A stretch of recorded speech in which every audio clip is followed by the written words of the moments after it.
All right, let's get right into it. We are breaking down one of the absolute wildest finishes of the 2025 season. I'm talking about that Lakers-Timberwolves game from October 29th. Now, this one wasn't about the big-name superstars, no way. This thing was decided in the final frantic, nail-biting seconds. So we're going to dissect the strategy, look at the improbable heroes, and really break down that single play that just left everybody's jaws on the floor. So this was the big question, right? How does a team with only 9 guys available, on the road, manage to pull out a win? I mean, they were basically running on fumes. And the answer? Well, it's not a simple one. It's a story of just pure grit, of a role player absolutely catching fire and a crazy comeback that set the stage for, one of the most unbelievable buzzer beaters you are ever going to see. Okay, so before we even get to that final shot, you've got to understand the context of this game. You really have to paint the picture. This was not some pretty high-flying showcase. No way. Both teams were 2-2, both missing their superstars. This thing was destined to be a scrappy, grinded-out defensive battle from the jump. And honestly, as an analyst, this is the kind of game I love to break down. Think about it. You take Luka Doncic and Anthony Edwards off the court, you've just ripped out the entire offensive heart of both teams. The whole game plan? Yeah, you can just throw that right in the trash. This game becomes all about coaching adjustments on the fly and, more importantly, who's going to step up. Which of these role players can carry a weight they were never, ever supposed to? And early on, there was really only one guy who looked comfortable in that lead role. Julius Randle for Minnesota. Yep, 20. That's how many points he dropped in the first half alone. Just an absolute scoring explosion. With Ant-Man out, the entire offense ran through him, and he was just relentless, attacking the basket and basically single-handedly keeping the Timberwolves in it. So if the first half was the Julius Randle show, well, the second half belonged to a totally unexpected hero for the Lakers. The entire game, all the momentum had just completely shifted thanks to one guy getting ridiculously hot, Jake LaRavia. Yeah, LaRavia just went nuclear. He finished the night with a career-high 27 points. And you have to understand, for a guy whose job is usually to play defense and maybe knock down an open corner three, this was a total game-changer. He wasn't just waiting for the ball to find him, he was actively hunting his shot, becoming the go-to scorer the Lakers were starving for. And this is the part that's just insane. Scoring 27 is great, but doing it on only 11 shots, that is just staggering efficiency. We're talking 10 for 11 from the field. He was in that zone, that rare place where every decision is right. Every shot feels perfect. Man, the rim must have looked like an ocean to him that night.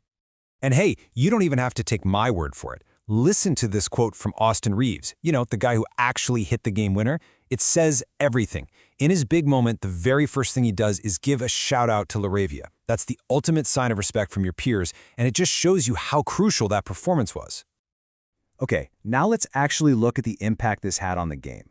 This chart right here basically visualizes what I'm calling the LaRavia effect. You see that jump? The Lakers go from barely hanging on with a 4-point lead at halftime to just blowing the doors off this thing with a 20-point lead. That is the direct result of one guy deciding to completely take over the game. But this is the NBA, right? And as we are all about to find out, a 20-point lead just ain't what it used to be. Just when it looked like the Lakers were going to coast to an easy win, the entire script got flipped. Minnesota, with that home crowd roaring, just refused to go away, and they mounted one of the wildest comebacks you'll see all year. This timeline here really shows you how they did it. It wasn't one big flurry, it was methodical. Minnesota just chipped away, possession by possession. You can see it right here.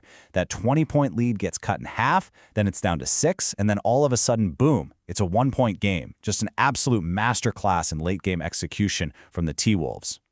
And it really was a full team effort. This wasn't just one guy. You had Bones Highland coming off the bench and giving them that spark with back-to-back threes. Jaden McDaniels was making huge plays on both ends of the floor. You had the veteran Mike Conley hitting a massive three.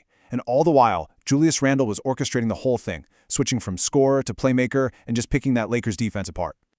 So, this incredible comeback, this massive 20-point swing, it all comes down to the final 10 seconds. Talk about a pressure cooker. This one moment was going to define the entire game. And there's the payoff for Minnesota. After fighting all the way back from that 20-point hole, Julius Randle gets the ball, drives hard to the hoop, takes the contact, and finishes. The place goes absolutely nuts. Just 10.2 seconds on the clock, and Minnesota takes a 1-point lead. It felt like that was it. That was the dagger. The perfect end to an incredible comeback.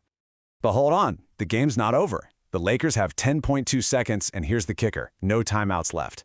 This is pure unscripted backyard basketball right here. The play is simple. Get the ball to Austin Reeves and let him go make something happen. He gets it, he's pushing up the floor, he sees the defense is scrambled, and he just attacks. And the key to this whole thing is how he reads the help coming over. And right here, in his own words, you get to see inside the mind of a pro athlete making a split-second decision. He knows he can't get all the way to the rim because the help is coming. He can't pull up for a jumper because of the length closing in. The only shot he has is that little floater, that teardrop in the lane, probably the toughest shot on the court in that situation. And what does he do? He puts it up and it goes in. Just perfection, right at the buzzer. So, when it's all said and done, what's the big takeaway from this game? I mean, in a league that's all about superstars, this was a powerful reminder that it's about the whole roster, top to bottom. It was about Jake LaRavia getting unbelievably hot. It was about Minnesota's incredible heart to even make it a game. And it was about Austin Reeves having ice in his veins. It just goes to show you, on any given night, it's not always about the names on the back of the jersey. It's about who's willing to step up and seize the moment.